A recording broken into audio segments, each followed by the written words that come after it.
अध्याय 1187 मोती को हटाने पर प्रतिबंध। बिपिन के हाथों से तलवार की रोशनी की अनगिनत किरणें निकली। उनमें से प्रत्येक बिजली की तरह तेज था और वे सभी बेहद शक्तिशाली थे। वे एक के बाद एक बड़े वेग से संसार मंदिर के मास्टर की ओर तेजी से आ रहे थे। इस बार उसने दोनों हाथों का इस्तेमाल किया। उसे ढकने वाली काली लपटें एक बार फिर बढ़ गईं और भले ही वह सभी हमलों को रोकने में कामयाब रहा, लेकिन ऐसा करने के लिए वह संघर्ष कर रहा था। शिवाजी सम्राट ने कहा, अब यही बंद करो। बिपिन ने अपनी तलवार से वार करना बंद कर दिया और उसकी आकृति एक ओर हट गई। अब जाकर समसारा मंदिर के मास्टर अपनी सांसें संभालने में कामयाब हुए, लेकिन उनके चेहरे पर मुस्कान आ गई। हाहा, वह बेहद बेपरवाह अंदाज में हंसा। बाकी 4 पैलेस मास्टर भी हंसने लगे। संसार, इस बार तुम अपमानित हुए हो, इस बार लाल कमल ने छेड़ा। क्या मैं नहीं था? पहले मैं अभी भी चिंतित था कि बिपिन थोड़ा अहंकारी हो रहा था और खुद को रोक रहा था। अब ये स्पष्ट है कि मैं अहंकारी था। संसार मंदिर के मास्टर हंसे। चूंकि बिपिन आपको ऐसी स्थिति में लाने में कामयाब रहा, इसमें कोई संदेह नहीं है कि वह पहले से ही यूनिवर्स मास्टर स्तर के चरम पर है और हम चारों में से किसी से भी अधिक मजबूत है। शून्य मंदिर मास्टर ने कहा। उसने सनराइज तलवार सम्राट को एक अजीब नजर दी और कहा, सनराइज, मुझे डर है कि आप ग्रीन फायर वर्ल्ड में नंबर 1 स्वॉर्ड कल्टीवेटर का अपना खिताब बरकरार नहीं रख पाएंगे। सनराइज तलवार सम्राट फूट फूट कर हंसा। मुझे बहुत पहले से पता था कि बिपिन के पास तलवारबाजी में अविश्वसनीय रूप से महान प्रतिभा है। अतीत में जब वह दिव्य मास्टर स्तर पर पहुंच गया था तो मैं उसके साथ एक दोस्ताना द्वंद्व करना चाहता था, लेकिन किसने उम्मीद की होगी कि वह ताकत के मामले में मुझसे आगे निकल जाएगा। उन्होंने कहा, वह अभी दाव मास्टर स्तर पर है। उसने कहा कि वह जितना अधिक मजबूत होगा और जितना अधिक वह प्राकृतिक व्यवस्था की अवहेलना करेगा, उतनी ही अधिक वह ग्रीन फायर पैलेस को मदद दे सकता है। वह अपनी मुट्ठी भींचता रहा। वास्तव में अन्य पैलेस मास्टर्स ने गंभीरता से सिर हिलाया। समसारा मंदिर के मास्टर बिपिन ने उसकी ओर देखते हुए कहा, अब ग्रीन फायर पैलेस में ताकत के मामले में आप मेरे बाद दूसरे स्थान पर हैं। मुझे डर है कि मैं भी लंबे समय तक आपका मुकाबला नहीं कर पाऊंगा। बिपिन भावुक हो गए।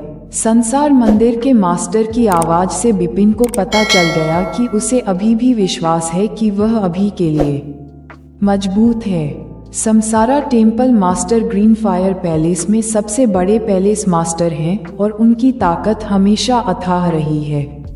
भले ही अभी मेरा पलड़ा थोड़ा भारी था, ऐसा इसलिए था क्योंकि उन्होंने खुद को रोक लिया था। इसके अलावा मेरा मानना है कि एक पैलेस मास्टर के रूप में उनके पास बहुत कुछ होना चाहिए, खजाने, लेकिन हमारे द्वंद्व के दौरान उन्होंने केवल कैओस मैजिक ट्रेजर स्तर के दस्ताने का उपयोग किया।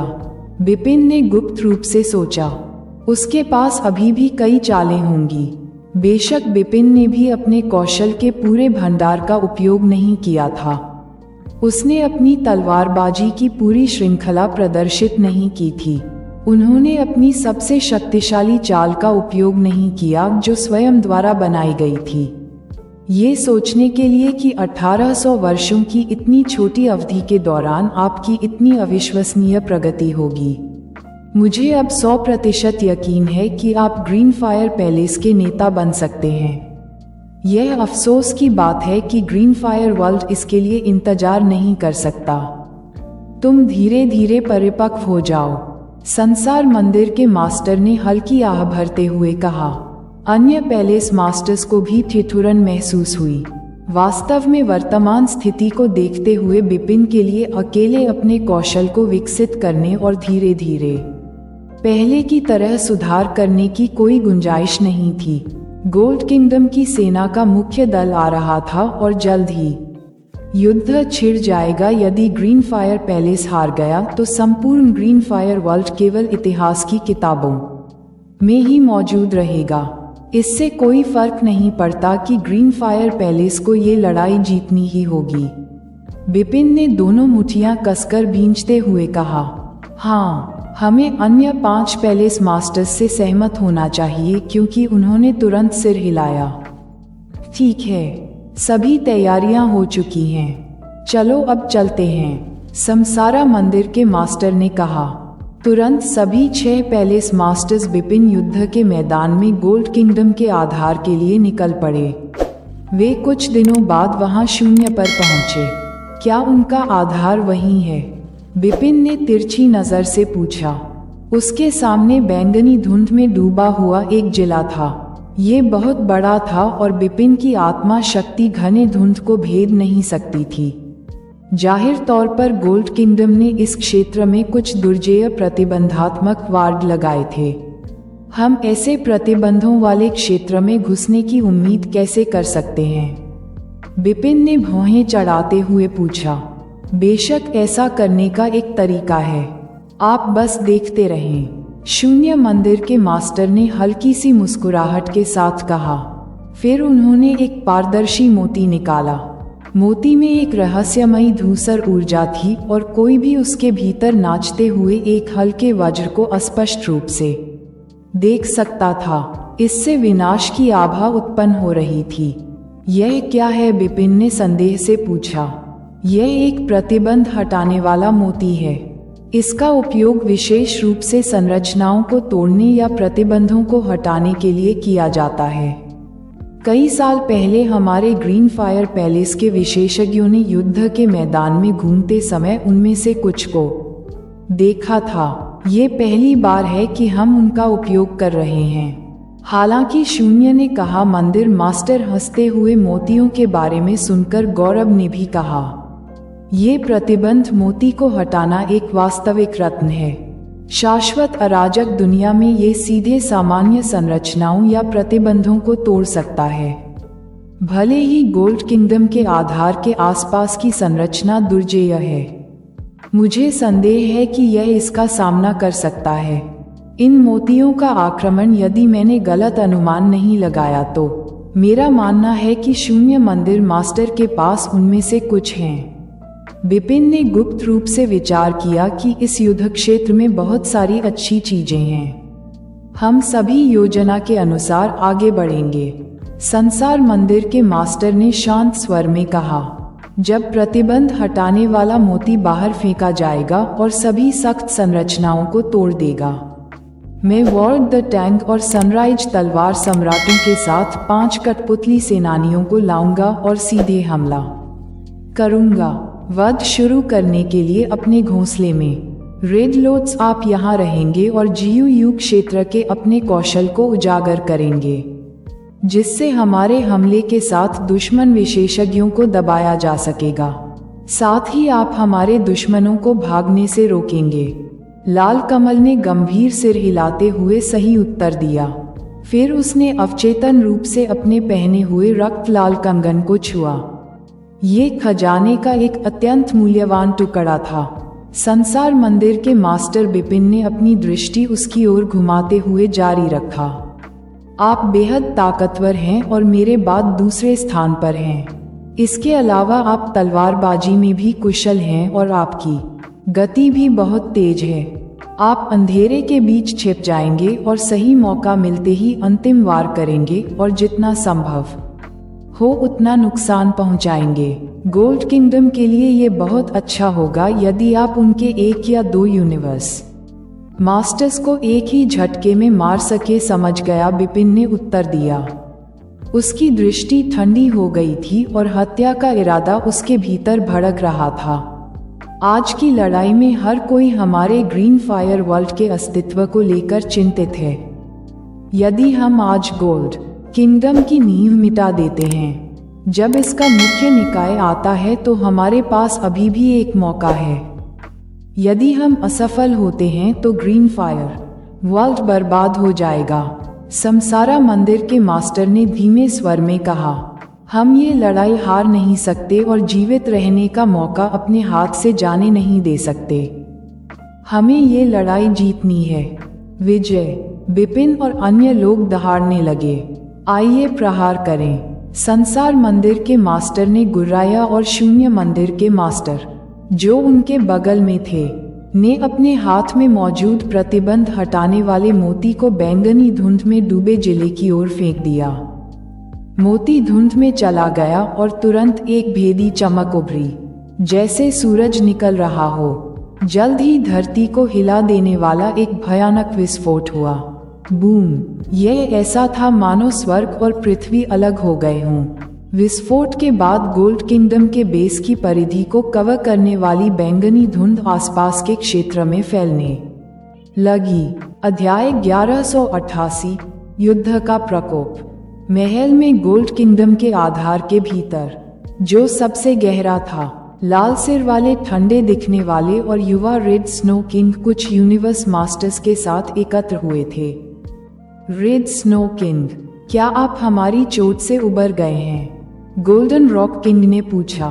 रेड स्नो किंग ने हल्के से सिर हिलाते हुए सही उत्तर दिया। हालांकि उसकी आंखें चमक उठी कि बिपिन वास्तव में शातिर है। इससे पहले गोल्ड किंगडम के 4 राजाओं ने बिपिन की हत्या करने की कोशिश की थी और वह उन्हें ये जानते हुए कि वह किसी न किसी तरह मर जाएगा, उन्हें चिलीविंड वैली में ले गया। ब्लड कोल्डविंड भड़क गया और रेड स्नो किंग अपनी जान बचाकर भागने में कामयाब रहा, लेकिन वह गंभीर रूप से घायल था। कई वर्षों तक वह एकांत में रहे, क्योंकि हाल ही में वह अपनी चोटों से पूरी तरह से ठीक हो गए थे। उन्होंने कहा, ऐसा ही होता है कि हमारी सेना की मुख्य इकाई का आगमन मेरे ठीक होने के साथ मेल खाता है। उसने अपने होठों को चाटा। उसकी आंखों पर एक भयानक दृष्टि चमक रही थी। उनके बगल में मौजूद यूनिवर्स मास्टर्स में भी हड़कंप मच गया। उन्होंने इस दिन के लिए बहुत लंबा इंतजार किया था, 5 करोड़ वर्ष। मैंने इस युद्ध के मैदान में 5 मिलियन वर्षों तक प्रतीक्षा की है और अब अंततः मैं महामहिम को व्यक्तिगत रूप से देख पाऊंगा।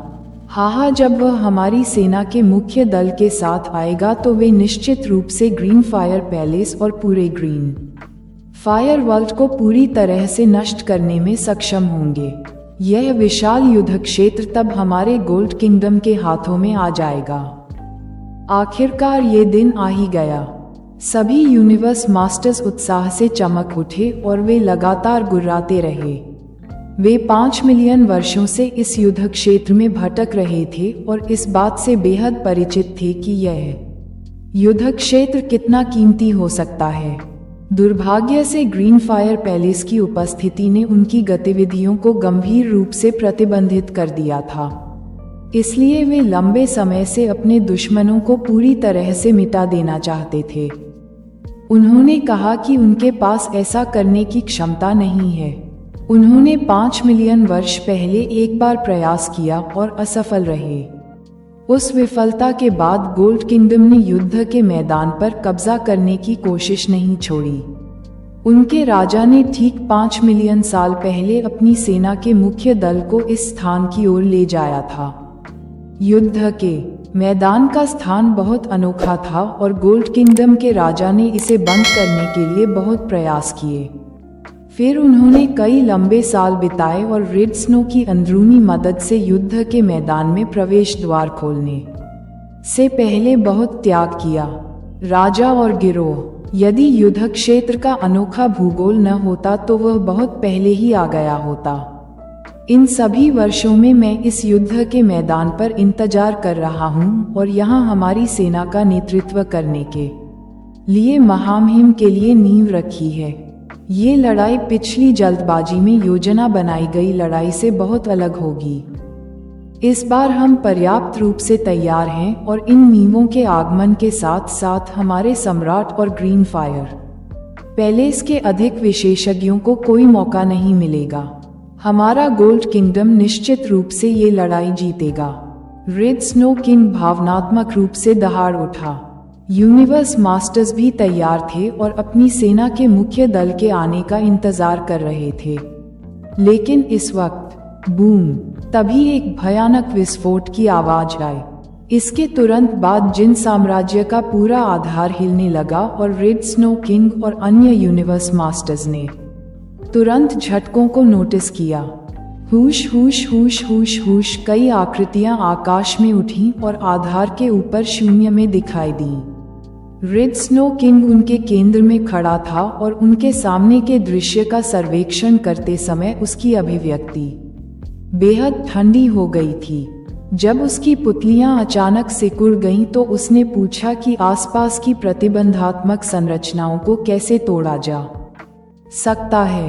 उनकी सेना का मुख्य दल आने ही वाला था, लेकिन इस समय युद्ध के मैदान में उनके बेस के आसपास की प्रतिबंधात्मक संरचनाएं टूट गईं। ये ग्रीन फायर पैलेस है। वे सभी अंदर जा रहे हैं और इस युद्ध क्षेत्र में हमारी नींव को नष्ट करना चाहते हैं। रेड स्नो किंग को तुरंत ज्ञान हो गया था। जैसा कि अपेक्षित था, प्रतिबंध हटाए जाने के बाद जिन साम्राज्य का आधार उजागर हो गया, उनके सामने शून्य में मजबूत आभा वाली कई आकृतियां दिखाई दी। आकृतियों को रेड स्नो किंग और जिन साम्राज्य के अन्य विशेषज्ञों की ओर बढ़ते हुए देखा जा सकता है। आकृतियों में संसार और शून्य मंदिर मास्टर्स, टैंक और सनराइज तलवार सम्राटों के साथ साथ 5 यूनिवर्स मास्टर स्तर के कठपुतली सेनानी शामिल थे। यूनिवर्स मास्टर स्तर पर बिल्कुल 9 दुश्मन सीधे रेड स्नो किंग और गिरोह की ओर हमला कर रहे थे।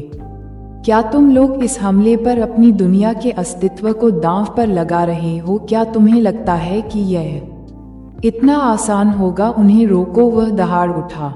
उसके हाथ में एक लाल रंग का लंबा भाला दिखाई दिया, जिससे एक भयानक आभा निकल रही थी। वह जिन साम्राज्य के शिविर से आगे बढ़ने वाला पहला व्यक्ति था। गोल्डन रॉक और हेवन इल्यूशन किंग्स सहित अन्य 7 महान यूनिवर्स मास्टर्स उनके पीछे पीछे चले। देखते ही देखते एक बड़ा युद्ध छिड़ गया। संसार मंदिर के मास्टर ने जेट काले रंग का कवच पहना था। इससे उनका पूरा शरीर और यहाँ तक कि उनका चेहरा भी ढका हुआ था, सिवाय एक चीरे के जिससे उन्हें देखने की अनुमति मिलती थी। उसमें से एक जानलेवा आभा निकल रही थी।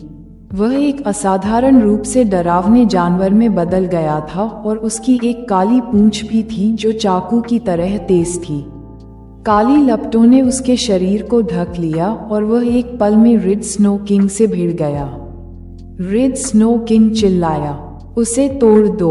उसकी आंखें चमक उठीं जब उसने अपनी कलाई पर हाथ में लिए लंबे भाले को झटका दिया, जो उड़कर अपने शत्रु की ओर चला गया।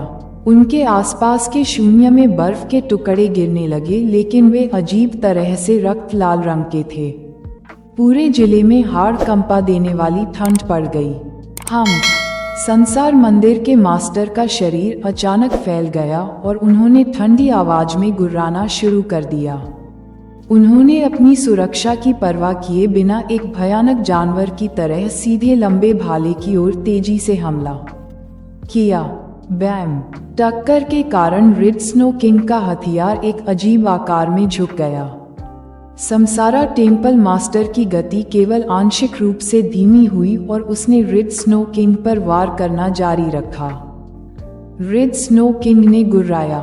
इस दौरान समसारा मंदिर के मास्टर ने पहले ही अपनी हथेली उठा ली थी। स्विश! उसने अपने प्रतिद्वंद्वी पर भयावह गति से हमला किया और इसने आसानी से उनके आसपास के शून्य को अलग कर दिया।